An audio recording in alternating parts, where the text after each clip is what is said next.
She pressed her back to the shattered glass of a seaside shop and watched iron shapes break out of morning haze, big gray silhouettes that had, until days before, been the unimaginable enemy. Sachiko's hands were still warm from clutching a packet of rice she had vowed to hide. Her mouth tasted of ash and the smoke of burned futility. For years she had been taught that surrender meant only one thing: shame, violation, death. Now, as the ships eased into Yokohama Harbor, she expected the culmination of those lessons. She expected the worst. Instead, a small, wrapped bar of chocolate changed the shape of a life. This film takes that first meeting, those initial minutes when Japanese women encountered U.S. soldiers in the immediate aftermath of the Empire's surrender, as its focal thread.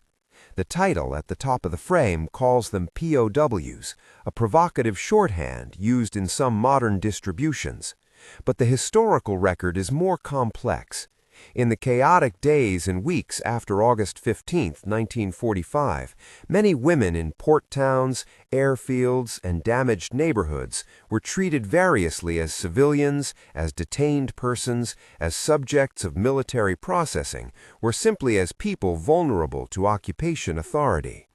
Legal categories blurred, and many survivors later described themselves as feeling like prisoners, captured not by bars, but by fear, honor codes, and the sudden collapse of everything they had been taught to defend.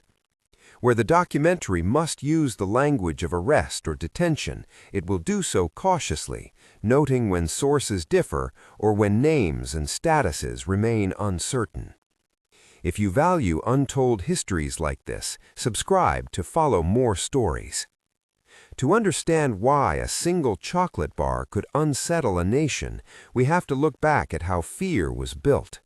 For decades, Imperial Japan had shaped the imagination of its people with a steady, institutionalized campaign. Classrooms rehearsed stories of foreign devils. Radio programs narrated atrocities that would befall anyone foolish enough to surrender. Posters, textbooks, and community ceremonies turned abstract geopolitics into a personal, domestic duty. Girls were instructed that women must protect family honor at all costs. Mothers wrapped tiny packets of poison in the kitchen drawer and taught children how to break bowls and cut hair in signal of final resolve. Local militias drilled with bamboo spears. Songs and plays glorified self-sacrifice. It was a culture designed to make fear obedient. We were told they would do things to us that couldn't be named, a woman remembered decades later.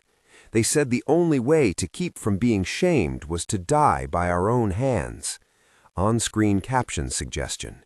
Interview with Reiko, 1980s, archival oral history. That line captures both the rhetoric and the interiorization of terror. Not only fear of the foreign body, but of the social death that surrender promised.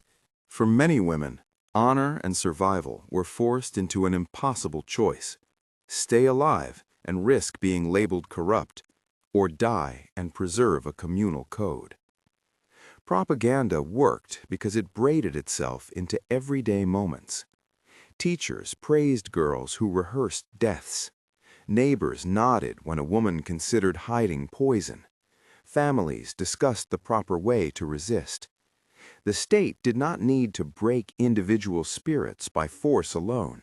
It did so by cultivating a theatrical morality that made the future a preordained tragedy. By the time the emperor's voice announced surrender on a humid August night, many Japanese had already rehearsed their end. The arrival of American units reversed the script in ways that were immediate and disorienting. At Atsugi Airfield, a string of trucks rolled into a town that had been primed for violence. Soldiers in faded uniforms got out, watched the ruined runways, and began the work of occupation, taking inventory, setting up tents, opening field kitchens. Haruko, an elderly woman who had come to the airfield with neighbors to see what would happen next, later described a small human moment that unmade a century of terror faster than any speech. A man raised his hand and called, "Hey," just like someone calling to a neighbor. He waved, and I realized he was waving at me, not at a monster. The wave was a tiny rupture. It did not annul the longer catalog of violence, but it inserted a different possibility, that those who had been trained to be monstrous could be ordinary, awkward, homesick men. The occupational presence brought practical aid in the form of food, medical tents, and administrative centers. Soldiers handed out cans of soup, stacked hardtack and condensed milk, and sometimes knelt to offer chocolate to children whose faces were streaked with soot. Thomas Miller, a private from Iowa assigned to a logistics unit, later wrote home about skittish crowds and a woman who refused his hand until he put the bowl of soup at her feet. In his short letters, there is a modern kind of bewildered tenderness. He wanted to insist that he was not the face of an empire, but a man who missed his mother's kitchen. Simple gestures, an offered bowl, a deferred demand for identification, a cigarette shared across an improvised tableau of rubble, created immediate cognitive dissonance. The enemy propagated on posters did not always match the body in front of them. These small, material acts mattered because the propaganda had not simply depicted Americans as dangerous, it had dehumanized them. The cultural training turned strangers into a kind of moral blankness. When U.S. units began hiring local men and women for clerical work, translation, and labor, they did something that propaganda could not. They made enemies into neighbors who showed up for shifts, complained about pay, or shared a cigarette and a laugh. Translators, whose names survive in the archive with varying spellings, became daily intermediaries. One man, recorded in fragments in multiple interviews, appears as Cateau in a few transcriptions, elsewhere as Catu. Historical records should verify the spelling, but the impression he left is consistent. A thin figure moving between two worlds, noticing how ordinary the occupying men were, messy, joking, homesick for wives and children they left behind. In Cateau's office, the bureaucracy of occupation looked less like an imposition of absolute power and more like a set of practical negotiations over rations, work permits, and the distribution of clothing. Women who came to register for food or jobs found themselves face to face with Americans who were often working through fatigue and language barriers. An interpreter described an unexpected domestic detail. One soldier had a box of photographs he showed anyone willing to look, scraps of family life, a dog sleeping by a hearth. For Japanese civilians immersed in stories of monstrous invaders, the sight of an American fiddling with a family photograph was a kind of secular scripture, proof that these were people with ordinary affections. Yuki, a diarist in Tokyo, captured the psychological tilt of that moment in a short entry. "I came dressed ready to die. There was smoke on the road. He put something sweet in my hand. I tasted sugar and could not taste the old story." On-screen caption suggestion: Diary of Yuki, Tokyo, October 1945, archival diary entry. A single sensory detail, the shock of sweetness, reverberates through many testimonies. Food is not only sustenance, it is intimacy and trust. To receive it from the hands of someone the state called a beast was to be forced into a re-evaluation of previously unchallengeable narratives. One of the most charged, revealing, and complicated moments occurred in communal distribution lines, scenes that stand at the intersection of race, gender, and power. A woman recorded in post-war interviews under a name rendered in archive transcripts variously as Sako and Sachiko described waiting for rice rations alongside a uniformed soldier whose skin was darker than the images she had been taught to fear.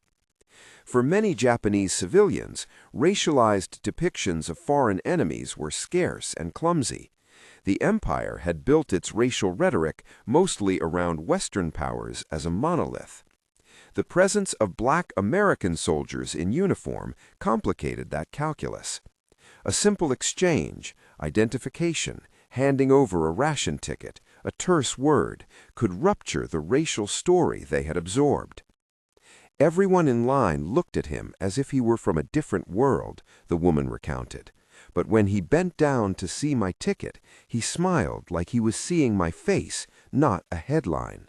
The collapse here is twofold. The dismantling of the idea that all Americans were a unified, monolithic threat, and the exposure of a racial complexity that Japanese wartime propaganda had not imagined. The personal, embodied encounter with black soldiers undermined neat moral binaries. It did not erase racism altogether. Prejudices persisted on both sides, but it made the abstraction of enemy into a more complicated human story. If small acts of decency had the power to humanize, the occupation also permitted and sometimes facilitated abuse. The structural imbalance of power made exploitation possible.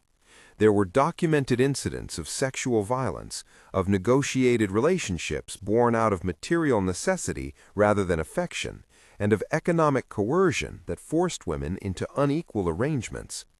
Poverty and desperation loosened the strictures of social honor, and in the rubble of cities, intimate relations between occupiers and local women were fraught with ambiguity.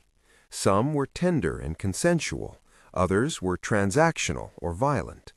The narrative of humanization must be tempered with these realities. Benevolence and brutality coexisted in the same theater.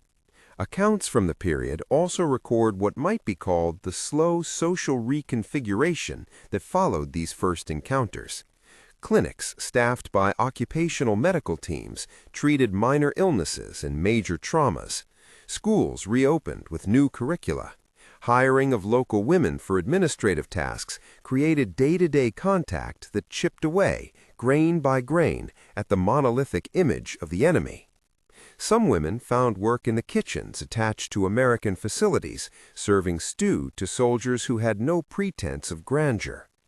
The repetition of ordinary acts, laundry, paperwork, ration distribution, created patterns of interaction that ordinarinized what had been demonized. But ordinariness produced guilt as well as relief. Many women testified to feeling a moral confusion. Were they betraying family principles by accepting food or work from occupying forces? Others reported a kind of private resentment at loss, at humiliation, at orders that had been issued by leaders who now walked freely. A Tokyo woman named Tomoko, in later interviews, used the word ruins to describe more than buildings.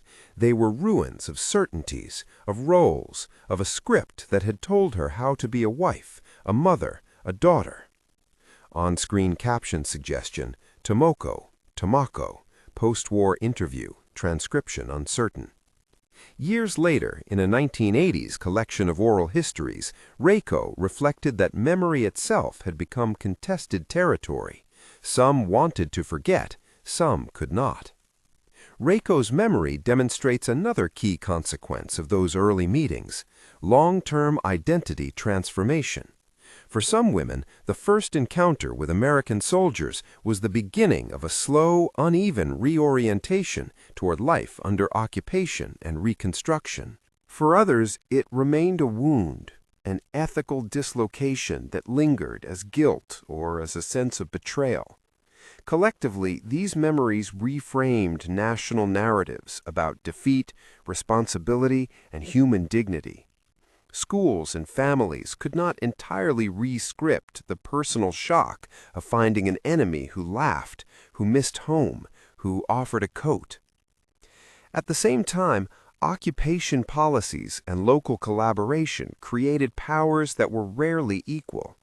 Where soldiers and administrators had authority, choices were seldom free. Relationships that developed in those early months often bore the imprint of economic necessity. Social historians caution us not to romanticize small gestures.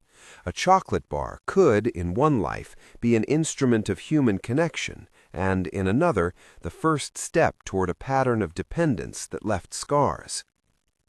The story of these encounters also forces a reflection on the ways propaganda had weaponized an entire imagination against living people. Fear had been a tool to mobilize sacrifice. It had stripped complexity from strangers until all that remained was a single instruction: resist, die, honor. The first encounters with U.S. soldiers exposed the lie at the heart of that weapon, that the foreign body was a single uniform monster. Instead, women saw hands that trembled from cold, men who could not pronounce their names, soldiers who joked badly, or who wrote poems on the backs of ration tickets. In many cases, the mundane gestures of ordinary humanity punctured the carefully engineered terror in a way that official discourse could not repair. This is not a simple story of conversion. Not all women accepted the new reality. Some clung to earlier teachings, some never forgave themselves for having eaten food from enemy hands. Communities negotiated memory in public rituals, in private shame, and in strained reconciliations. Decades after the war, interviews show a mixed map of emotions: relief and gratitude, confusion and lingering dignity, anger and reluctant appreciation. All of these responses are historically intelligible outcomes of having been taught to reject life as preferable to the loss of honor. To return to Sachiko, in later life she told her grandchildren about the day the ships arrived and about the small bar of chocolate she accepted from a soldier who had misunderstood her tears for hunger. He said, "Here, for you," she recalled, the way an intimacy of memory makes one's voice small and precise. I thought of my mother's words, and then of his grim, simple smile. The chocolate tasted of sugar and of a world I had not expected. In an oral history recording registered decades later, she added that she never learned the soldier's name. She could only remember the taste and the way light had hit the metal of a ship on the harbor. That image of sweetness against a backdrop of iron captures the paradox of those first encounters, an ordinary kindness against a military spectacle. The occupational archive remains messy. Names appear with variant spellings: Kato or Kato, Tomoko or Tomoko, Sako or Sachiko. Some documents label certain women as detained, others as civilians receiving aid. Where records are ambiguous, the narrative must be cautious.